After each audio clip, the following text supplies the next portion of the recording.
अभी से लेकर चुनाव तक अब मोदी जी को बिहार गौरवशाली दिखेगा, तक्षशिला विक्रमशिला सब यही दिखेगा। किसान निधि का पैसा दिल्ली से नहीं बटेगा, वो भी बटन बिहार से आकर दबाएंगे। अब केंद्र सरकार की सारी योजनाओं की घोषणा बिहार से होगा, भले बिहार को कुछ मिले या न मिले। अभी मिला है ना मखाना को, मतलब देखिए बिहार की दुर्दशा देखिए। पूरा देश में लोग कह रहा है कि बिहारियों को कितना मिला है, हम लोग को क्या मिला? मखाना बोर्ड। मतलब 1 लाख करोड़ का बुलेट ट्रेन गुजरात को और 100 करोड़ रुपए का मखाना बोर्ड बिहार को। नमस्कार, मैं पंकज कुमार। मैं अभी सत्याग्रह आश्रम में हूँ और यहाँ पे प्रशांत किशोर ने स्पष्ट रूप से कहा है कि ये बदहाल बिहार का ये अंतिम होली होगा। और साथ ही उन्होंने सत्ता पक्ष पे तंज कसते हुए, मोदी पे तंज कसते हुए कहा है कि गुजरात को मिलेगा बुलेट ट्रेन और बिहार को मखाना। अभी मिला है ना मखाना को, मतलब देखिए बिहार की दुर्दशा देखिए। पूरा देश में लोग कह रहा है कि बिहारियों को कितना मिला है, हम लोग को क्या मिला? मखाना बोर्ड।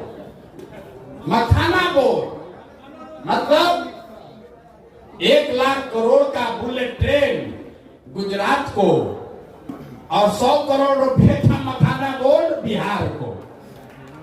देखिए 1 लाख करोड़ का बुलेट ट्रेन मोदी जी लगा रहे हैं गुजरात में।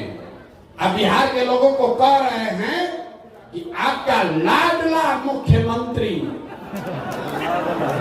मोदी जी बोले एक बार लाडला, अगले दिन 7 को भाजपाई मंत्री बन गया। फायदा तो है। चचा कहे कि अब तो मोदी जी के नाम मुंह से पूरा तो नहीं, आधा निकल गया है। लगता है कि हम ही मुख्यमंत्री अगले बार भी रहेंगे, तो 7 को भाजपाइयों को मंत्री बना दिए। अब 5-6 महीना सरकार बचा है, लेकिन नए मंत्री बने हैं, लूटने का और जुगाड़ बना रहे हैं। मोदी जी खाली लाडला कह दिए, तो अगर आके कह दें कि अगला मुख्यमंत्री भी नीतीश कुमार होगा, तो नीतीश कुमार कहेगा पूरा बिहार बेच देते हैं, कोई दिक्कत नहीं, हमको बैठा दो बस यहाँ।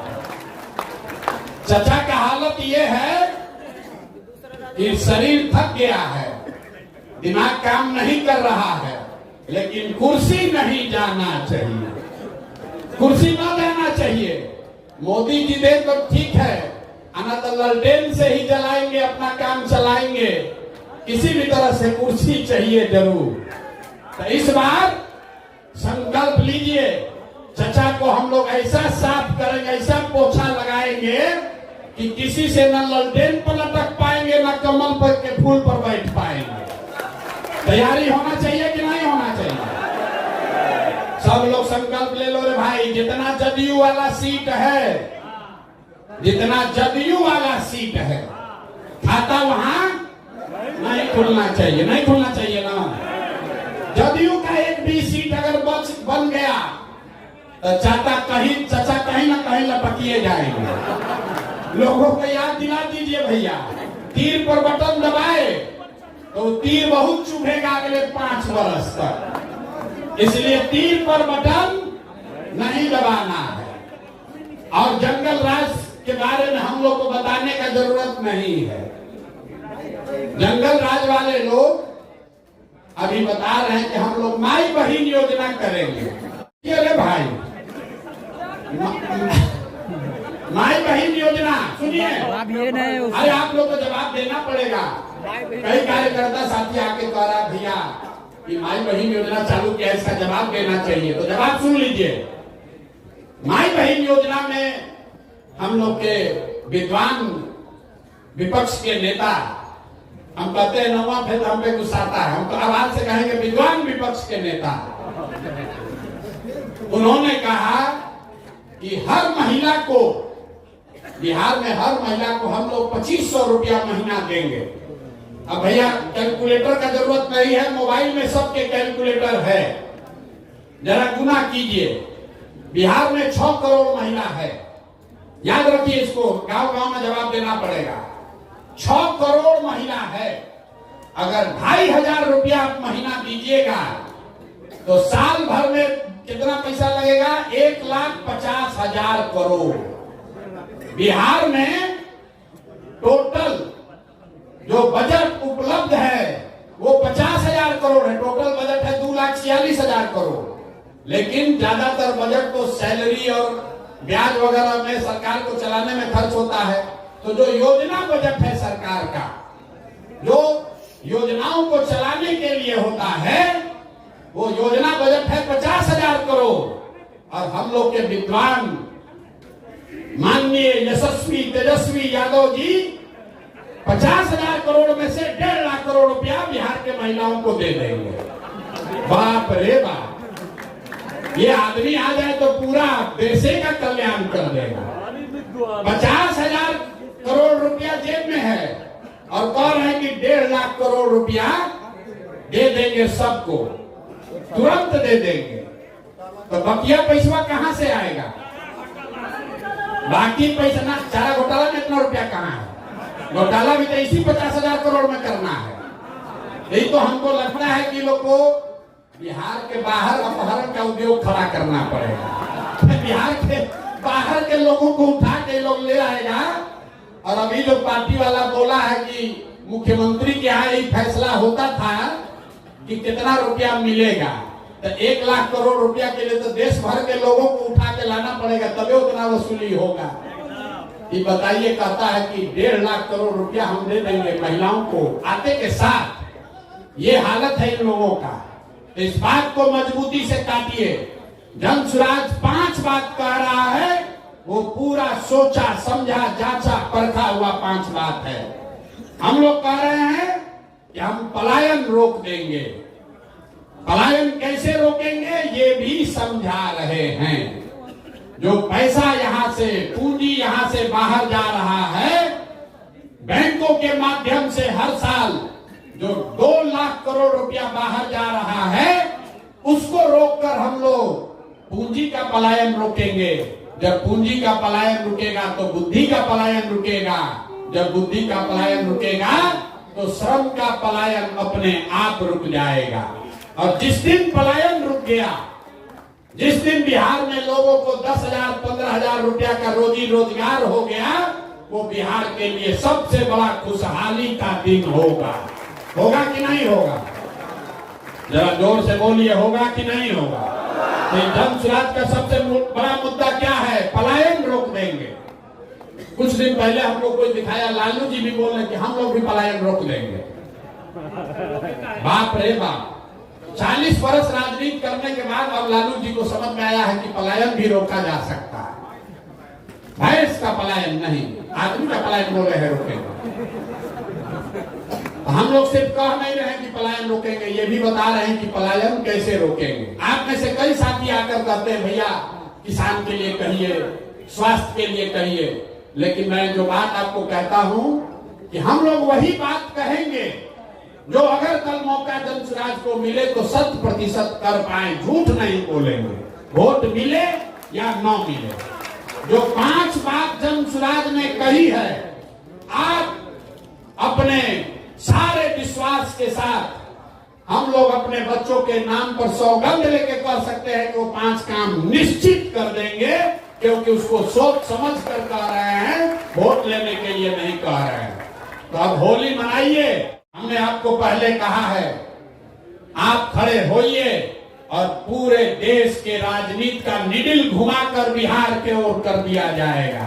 आप देख रहे हैं कि चेन्नई में लोग बैठकर चाहते हैं कि जनसुराज के प्रशांत किशोर की मदद ली जाए, और आप बिहार में रहकर अगर हम लोग बिहार में ही जीत पाएंगे तो बहुत बड़ा अफसोस होगा। तो एक संकल्प लेकर जाइए कि बिहार के इतिहास का 2025 ये अंतिम रमजान हो, ये अंतिम होली हो जो बदहाल बिहार में लोगों ने मनाया हो, क्योंकि अगला रमजान और अगला होली खुशहाल बिहार में मनाया जाना चाहिए।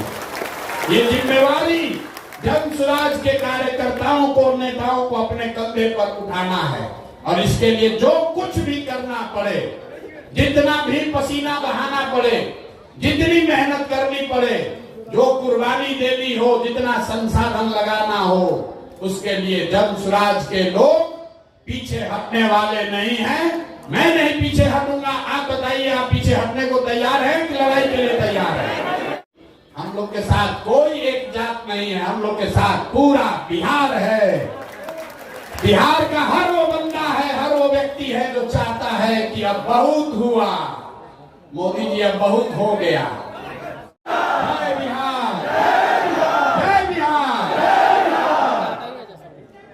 तो ही मतलब है कि कुछ संसाधन लूट का काम और बढ़ाया जाए और जनता को जाते जाते जितना लूट सकते हैं लूट लें और इस कुछ जातियों को संदेश भेजे कि भाई तुम्हारे जाति के एक नेता को मंत्री बना दिए। भाई आप किसी जाति के मंत्री हैं, क्या आप कह सकते हैं कि बिहार में भूमि सर्वे में जो लूट मचा हुआ रोक दीजिएगा?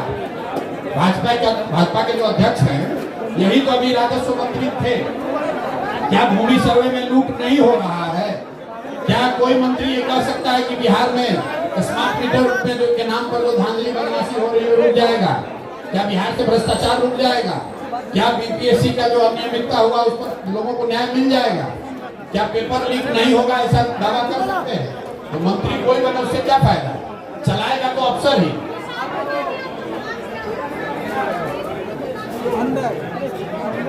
नहीं तो हमको क्या जवाब देगा?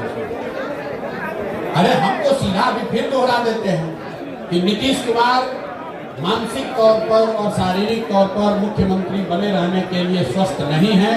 अगर स्वस्थ हैं तो और कुछ नहीं, कैमरे पर आकर बिना कागज देके अपने मंत्री परिषद के साथियों का नाम और उनका विभाग बता दें। मैं अभी से पूरा अभियान वापस लेकर नीतीश कुमार के समर्थन में उनके लड़के की तरह हम भी खड़े हो जाएंगे।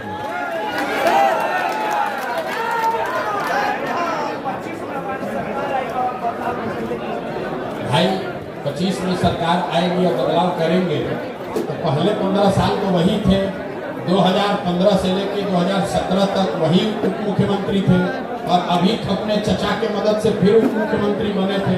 तो बदलाव तो लाए, लेकिन बदलाव अपने आर्थिक स्थिति में आया। इन 17-18 सालों में जब राजद वाले सरकार में रहे तो बदलाव लालू जी के परिवार के आमदनी में आया, उनकी आर्थिक स्थिति में आया, उनसे जुड़े हुए जो ठेकेदार हैं, बदमाश हैं, उनकी जिंदगी सुधरी। बिहार में कोई बदलाव नहीं आया। अब बिहार की जनता जान चुकी है और वापस जंगल राज के नेताओं को और उसके पुरोधा की ओर जनता देखने का तो कोई सवाल ही नहीं है। भाई ऐसा है, आसान तो कुछ भी नहीं है, आसान तो इतने कार्यकर्ताओं को जुटाना भी नहीं है। लेकिन बिहार बदलाव रैली जो है, बिहार बदलाव का जो सभा है वो आपको 11 तारीख को दिखेगी और आपको वो जनता की आवाज, जनता की जो भावना है वो सबके सामने गांधी मैदान में दिखे। इसीलिए हम लोगों ने घोषणा की है कि 11 अप्रैल को ये रैली की जाएगी। और हाथ चंदन को आरसी क्या, पढ़े लिखे को फारसी क्या, जो हम लोग कहते हैं वो सामने कर रहे हैं। अगर 11 तारीख को नहीं हुआ तो आप लोग कह दीजिएगा कि भाई प्रसाद फेल हो गई। लेकिन 11 तारीख को आपको दिखेगा गांधी मैदान में इतने लोग आएंगे ना जो कभी पहले आए थे ना कभी आगे आएंगे। आप देखिए क्या भैया रिकॉर्ड टूटेगा। पहले बात तो कि रिकॉर्ड तेल पिलाओ और भाला चलाओ वाला रैली से हमारा कोई कंपटीशन नहीं है। ये सुनिए, ऐसा मैंने आपको कहा कि अभी तक की सबसे बड़ी रैली, अभी तक का जनता का सबसे बड़ा जुटान 11 अप्रैल को आपको गांधी मैदान में दिखेगा। अब ये होगा कि आप कल से सुनिएगा कि सरकार कह रही है 11 तारीख को इनको परमिशन नहीं दिया जाएगा, लेकिन गांधी मैदान में 11 तारीख को हम लोगों ने ऑलरेडी आवेदन दिया हुआ है, परमिशन मिल ही जाना चाहिए। 11 तारीख को आधिकारिक तौर पर मैंने घोषणा भी कर दी है और जन स्वराज की सोच की, जन स्वराज के संगठन की, जन स्वराज के संगठन से जुड़े लोगों की और सबसे बढ़कर बिहार के लोगों की बदलाव की जो चाहत है वो आपको 11 अप्रैल को गांधी मैदान में दिखेगा।